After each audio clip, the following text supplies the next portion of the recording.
Seniai filmavau, jau pamiršęs net kaip filmuoti. Sveiki visi, čia vietiniais reikšmiais Vilius. Mes kaip ir keičiam vietą fone, dar toj pačioj bibliotekoje, bet kitoj vietoj. Tai būtent apie ką pakalbėsiu šiandien dieną, tai praeitą kartą kalbėjau apie bites, tai šį kartą apie žemės ūkį. Ir būtent žemės ūkio vienas iš pagrindinių pamatų tai yra dirvožemis. Where's Bart? His Mountain Dew's getting flat. That's odd. He's outside digging. Probably digging for drugs. Gal ne kiek kalbėsiu apie dirvožemį, labiau kalbėsiu apie dirvožemio ėminius, kuo jie yra svarbus, kodėl mes juos turime paimti, kokie būtent svarbus elementai yra tuose tyrimuose. Ir gal daug nekalbėdami, pakalbėsiu tik tai apie literatūrą. Valdo Paulausko ir Nomedos Sabienės dirvožemio ėminių paėmimo planas, ėminių ėmimas ir mėginių paruošimas. Daug teorinės informacijos, kaip būtent tuos mėginius tikslingai paimti. Tai rėmėsi šitą knygą ir kažkiek praktiniam žiniom. Tai jeigu jūs žinote fosforo ir kalio kiekius, galite sumažinti trąšų kiekį. Tai veda prie mažesnių išlaidų ir jūsų ūkis paprasčiausia tampa tvaresnis. Čia būtent toks vienas iš pagrindinių kaip ir priežasčių, kodėl tos tyrimus reikia darytis, nes pinigai žemės ūkyje tikrai daug pasako ir būtent tos išlaidos. O kiti dalykai tai yra tokie, kad jeigu jūs žinote apie dirvožemį tikrai daug, galite planuotis būtent darbus, trąšų kiekius, kokius jums reikia įsigyti, galite spręsti, ar jūsų taikoma sėjomaina yra tikrai tikslinga ir jį gerina dirvožemį. Žinoma, patys augalai gali parodyti tame lauke, kokių medžiagų trūksta jiem, ar ten fosforo jie mėlynuoja, ar ten kokio nors kalio ar azoto. Bet tai neparodo to būtent platesnio dirvožemio kaip ir, spektro. Pavyzdžiui, jeigu jūsų dirvožemis yra rūgštus, jame gali būti daug medžiagų maisto, bet paprasčiausiai jums augalai tų medžiagų maisto nepasiims. Ir tas būtent trąšų barstymas ant to lauko niekur gerai tikrai neprives. Jeigu jūs, pavyzdžiui, žinote humuso kiekį dirvožemyje, irgi galite spręsti, ar jūsų sėjomaina yra gera. Galite sužinoti, kad dėl mažo humuso kiekio paprasčiausiai jūsų trąšos yra prastai įsisavinamos. Ir reiktų pasirinkti kitą auginimo technologiją. Tad siūlau aš jums tuos dirvožemio tyrimus darytis patiems. Išklausykite šiek tiek teorinę dalį, paskui pakalbėsiu praktiškai. Ir kitame vaizdo įraše pakalbėsime, ką iš tų būtent gautų rezultatų galite padaryti ir pakeisti. Pirmas toks kaip ir teorinis dalykas, tai mes galime tuos ėminius imti tam, kad ištirtume dirvožemio kokybę. O kitas dalykas, kad ištirtumėm dirvožemio užterštumą tam tikrais mikroelementais. Būtent nuo dirvožemio ėminių kokybės priklauso ir jūsų gauti rezultatai. Tad kaip tos ėminius paimti, yra tam skirti 4 būdai. Pirmas būdas yra sisteminis. Jis yra atliekamas tam tikra trikampio ar kvadratinių tinklelių sistema. Antras būdas yra nesisteminis, atliekamas nesistemingai. Trečias būdas tikslinis. Tai taikomas matant išorinius dirvožemio požymius, pavyzdžiui, jeigu tam tikroje vietoje neauga augalai arba įvyko koks nors kenksmingų teršalų išsiliejimas. Ir ketvirtas būdas tai kombinuotas, paprasčiausia taikant kelis ėminių paėmimo būdus. Dabar labiau pakalbėsiu apie nesisteminį mėginių paėmimo būdą, nes jis yra kur kas dažniau naudojamas žemės ūkyje, norint ištirti dirvožemio derlingumą. Jis yra skaidomas į 4 dalis. Tai atsitiktinis paėmimas. Dažniausiai tie mėginiai yra paimami atsitiktinai. Tik tiek, kad šitas metodas yra naudojamas rečiau, nes ne visiškai užtikrina atsitiktinumą. Antras būdas tai yra linijinis. Imant mėginius paprasčiausiai einant pasirinktą liniją W, X ar Z principu. Trečias variantas yra zigzaginis ir dažniausiai naudojamas būdas norint nustatyti dirvožemio derlingumą. O ketvirtas būdas tai būtų voko principu. Galima išvengti sisteminės paklaidos naudojant šį būdą. Ir dar geriau būtų, jeigu mėginiai būtų paimti dar iš daugiau įstrižainių.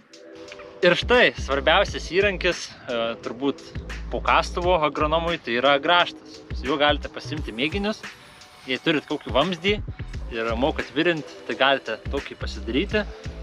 Na, aišku, galima ir su kastuvu imtis tuos būtent mėginius, tik pliusas tas, kad imant su tokiu grąžtu, dirvožemis yra paimamas iš 25 cm gylio ir gauti rezultatai būna kur kas tikslesni.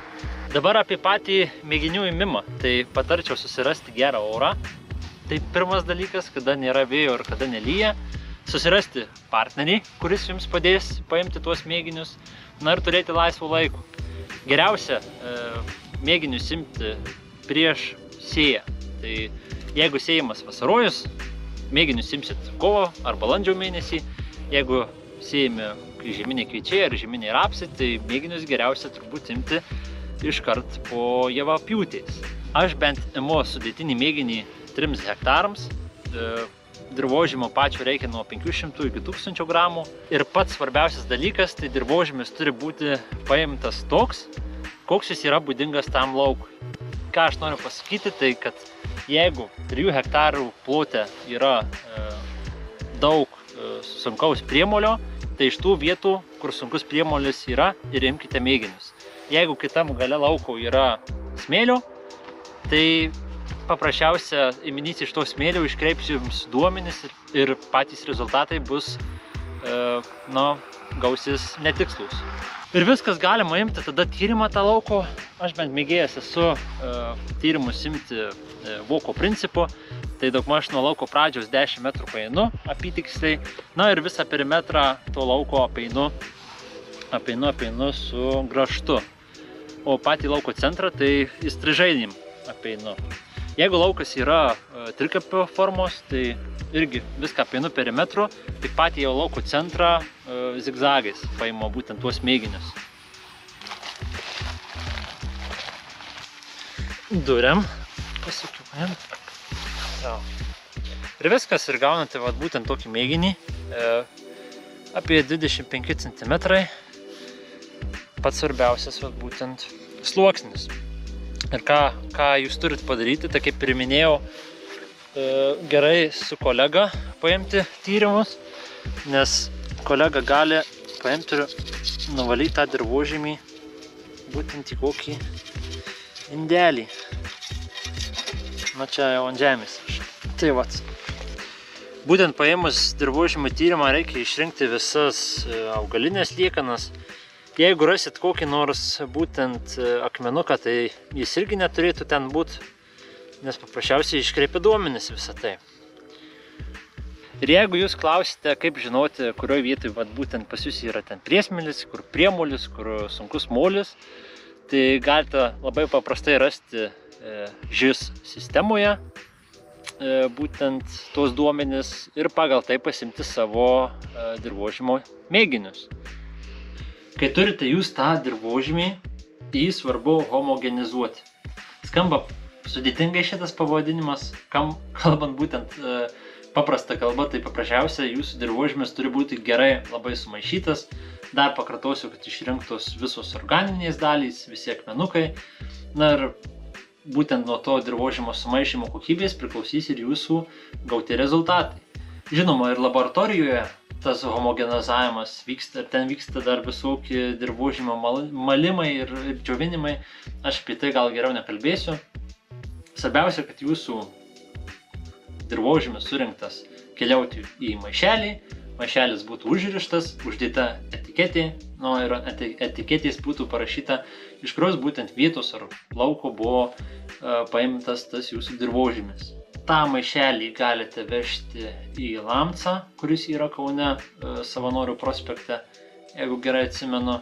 Galite vežti į Žukt Lietuvos žemės ūkio konsultavimo tarnybos laboratorijos akademijoje prie Kėdainių, na ir į kitas būtent įmonės, kurios atlieka būtent šios tyrimus. Kas dar yra svarbu nuvežus tuos tyrimus, tai pas jūs ateis Zita iš administracijos. Ji atsineš lapą. Ant to lapo turėsit supildyti visus jūsų savo dokumentus, vardas, pavardė, parašas, telefono numeris, paštas, banko kodo ten gal nereikės. Ir ant to lapo susirašys visi jūsų mėginiai. Tai bus mėginio pavadinimas, vieta ir būtent ką jūs norite ištirti tame dirvožemyje. Jeigu jūs pirmą kartą darotės tokį dirvožemio tyrimą, aš jums patarčiau įsitirti 100% pH, fosforas ir kalis.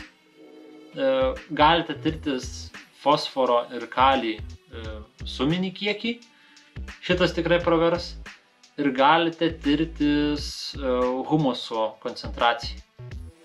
Būtent tie 3 dalykai, tai pH, fosforas ir kalis, jie daug nekainuoja, ten apie 16 eurų gaunasi. Na, o humuso koncentracija, ten magniai visokie, kaina kyla, patarčiau darytis kas kokius 5 metus, jeigu jums įdomu pasižiūrėti, būtent kokios yra tendencijos humuso kiekio. Na, bet jis nėra toks labai jau svarbus, jeigu ne pirmą kartą jūs tyrėtės jį. Vienas iš patarimų būtų nesidaryti azoto tyrimų, nes jie, galima sakyti, kaip ir yra bereikšmiai. Azoto kiekis iš viso kinta dirvožemyje vos ne kas savaitę, tai tyrimai ateis pas jūs už savaitės ar 2 ir jie paprasčiausiai jau tie azoto kiekiai bus pakitę. Tai geriau patarčiau neapsistoti ties tuo. Ir būtent vienas iš tokių pagrindinių kaip ir klausimų, kas kiek laiko reikėtų daryti jums dirvožemio tyrimus, tai aš jums tiksliai neatsakysiu, bet įsivaizduokit, kad kas 2-3 metus, nes būtent gaunami rezultatai gali labai greitai kisti, gali kai kurie rezultatai lėtai augti. Na, visa tai priklauso nuo jūsų auginamų augalų, nuo jūsų sėjomainos, nuo dirvožemio agrocheminių savybių, nuo dirvožemio granulometrinės sudėties, nuo klimatinių sąlygų ir visų kitų šitų dalykų. Tai būtent turėdami daugiamečius rezultatus, pavyzdžiui 10 metų, jūs galite juos kaip ir apdorojus nuspręsti, ar jums reikia keisti sėjomainą, ar jums reikia keisti naudojamas trąšas, ar jums reikia keisti naudojamų trąšų kiekius. Viską galite daryti ir tikrai galite užauginti kur kas didesnį, kur kas kokybiškesnį derlių su mažesnėmis išlaidomis. Ir tai, manau, yra vienas iš svarbiausių būdų. Tai vat, tiek tik tai bus šią temą. Gal daugiau reikės pakalbėti, kai jūs turėsite būtent tuos dirvožemio tyrimus, ką jūs galite daryti iš to. Jeigu turite klausimų, žinoma, užduokit komentaruose, aš į juos atsakysiu bet kada, kad ir vidury nakties, kad ir po metų. Jeigu jums patiko, žinoma, spauskit like, jeigu pirmą kartą lankotės mano YouTube kanale, tai spauskite prenumeruoti. Ir nežinau, liekit tada, susiraskit kokį nors vamzdį, virinkitės jį ir darykitės tą dirvožemio tyrimą. Kol kas tiek tada, agronomija dabar yra kieta, bitininkystė biškį kiečiau ir iki.